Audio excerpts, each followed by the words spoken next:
Before darkness tainted creation, before rebellion shook the heavens, there was Lucifer, the most dazzling of all God's creations.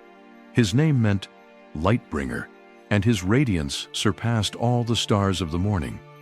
Among the heavenly host, he stood exalted, an anointed cherub who walked upon the holy mountain of God. Crafted with divine precision, Lucifer was perfect in beauty and wisdom. His voice resonated like the finest instruments, leading the celestial worship before the throne of the Almighty. No angel was his equal. None bore such splendor, none wielded such authority.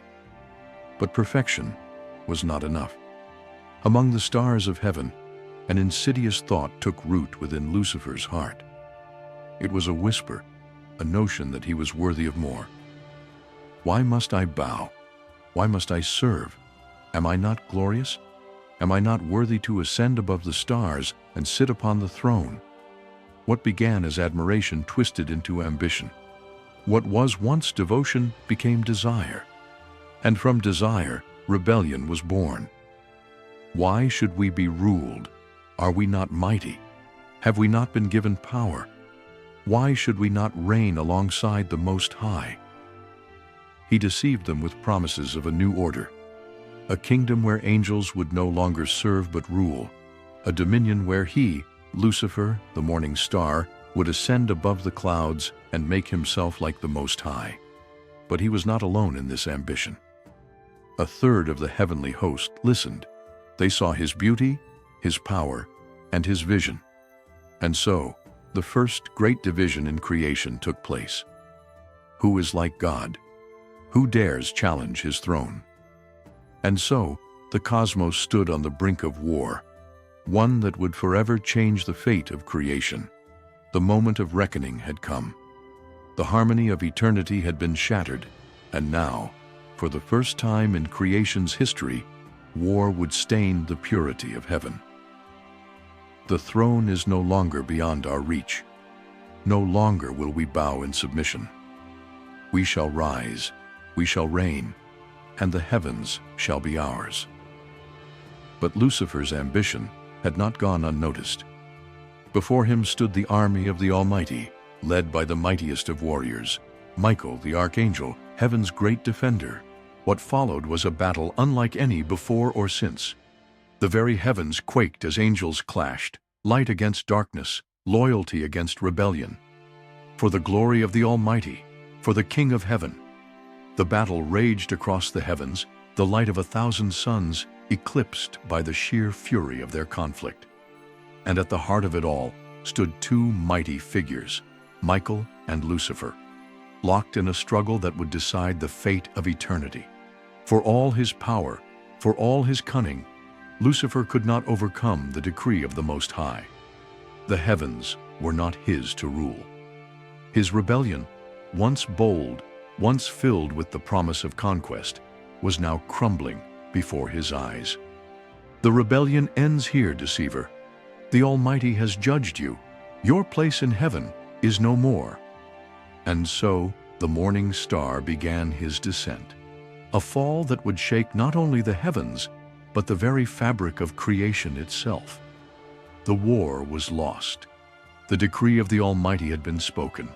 No longer would Lucifer walk among the holy ones. No longer would his voice lead the worship of the heavens. His pride had brought him low, and now the morning star was falling. You are cast out, O Lucifer, son of the morning.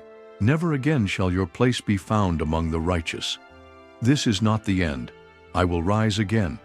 I will make war against your creation. If I cannot rule in heaven, then I shall reign elsewhere. Faster and faster, the fallen ones plunged toward their fate. No longer angels of light, they became creatures of darkness, banished spirits, their once perfect forms now corrupted. But where would they land? What realm would become their new domain? So, this is our fate, cast from heaven, exiled to this wasteland. But do not despair. Our war is not over. It was in this moment that a new plan took shape in Lucifer's mind. If he could not have heaven, he would build his own kingdom, one that opposed everything the Almighty had created. We shall make this place our dominion. We shall build a throne of our own, and we shall turn our eyes upon the Almighty's most precious creation, mankind. A new war was beginning. This time, it would not be fought in heaven, but upon the earth, and humanity would be at the center of it. Cast from heaven, stripped of their former glory, Lucifer and his followers wandered the abyss of exile. Their brilliance had faded, their wings had withered, and their souls burned with an insatiable thirst for vengeance. This is not the end. We may have lost the heavens, but our war has only just begun. But then, something caught Lucifer's attention. A new creation, a race sculpted in the very image of the Almighty. Unlike the angels, they were bound to the earth, yet they possessed something extraordinary, the freedom to choose. Ah, so this is his most treasured creation? Fragile, weak, yet given dominion over the earth? I see now where our war must lead. In that moment, a dark scheme was conceived in Lucifer's mind. If he could not rule from above, he would take dominion from below. If he could not ascend the throne of heaven, he would corrupt the earth. Did God really say you must not eat from any tree in the garden? You will not surely die. No. God knows that when you eat of it, your eyes will be opened, and you will be like him, knowing good and evil. The moment of decision had come, and with it, the fate of the world would be changed forever. And in that single act, the world was forever altered. Innocence was lost. A chasm opened between God and man, and Lucifer had won his first battle. So it begins. And so, the first deception was complete. The ones created in the image of the Almighty, pure, innocent, and free, had now tasted rebellion. Shame cloaked them like a heavy garment. Their eyes were opened, but what they saw was not divinity. It was their own brokenness. Adam, where are you? I heard you in the garden, and I was afraid because I was naked. So I hid. But the Almighty already knew. He had seen it all, the moment of temptation, the whisper of the serpent, the bite of the forbidden fruit. And so judgment was spoken, because you have done this, you are cursed above all creatures. On your belly you shall go, and dust you shall eat all the days of your life. And I will put enmity between you and the woman, between your offspring and hers. He will crush your head, and you will strike his heel. Mankind was now vulnerable, exiled from the presence of the Almighty, and Lucifer saw his opportunity. They are weak, they are afraid, and they are mine to corrupt. His war was no longer against heaven, it was against humanity. With Adam and Eve's fall, the seed of rebellion had taken root. But this was only the beginning. With every generation, Lucifer's influence deepened. The blood of Abel cried out from the ground, but humanity did not listen. Kings built empires in their own name, warriors waged war for power, and the desires of the flesh ruled over the hearts of men. Why serve a God who cast you out? Why worship a creator who has left you to struggle? Rule your own destiny, seize power, indulge in pleasure, be as gods.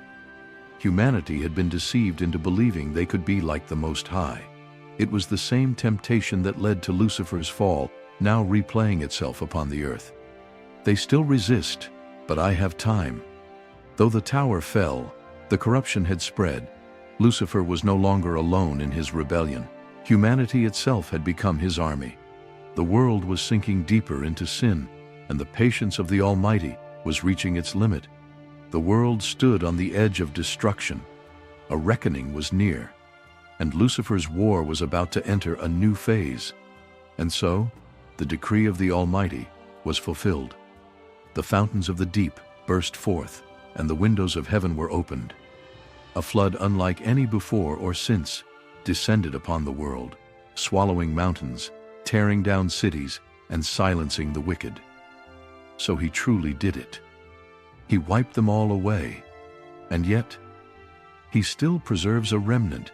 Even the giants, the corrupted offspring of fallen angels, could not withstand the wrath of the Creator. Their reign of terror had ended, buried beneath the deep. For their crime, their defilement of creation, these rebellious spirits were not merely drowned, they were bound, cast into the abyss, held in chains of darkness, awaiting the final judgment. Fools, they acted too soon, and now they pay the price. The storm had passed. The earth had been washed clean. A new covenant was made, a promise sealed in the sky, a bow of many colors stretching across the heavens. Mankind had been given a second chance, a new beginning. But Lucifer, he had not been destroyed. You may have cleansed the world, but you have not cleansed their hearts. The seed of rebellion remains, buried deep within them. They will fall again. And this time I will be patient. I will not act in haste. I will weave my lies into their history, their traditions, their very nature. And one day, they will choose me over you. Lucifer's war did not end with the flood. It continues even now, not in the heavens, but in the hearts of men. The true battle is not one of swords or storms, but of choice. Every day, we stand at a crossroads. Like Adam and Eve, like the people before the flood, we have been given free will. The voice of deception still whispers, urging us toward pride, greed, and rebellion. But the voice of truth remains, calling us back to righteousness. The story of Lucifer's fall is not just a story of the past. It is a warning, a reminder that we are not immune to deception, that our choices shape not only our lives, but the world around us. The flood was a new beginning, but the ultimate victory over darkness would come later, through one who would crush the serpent's head once and for all. Until then, the choice remains. Whose voice will you follow?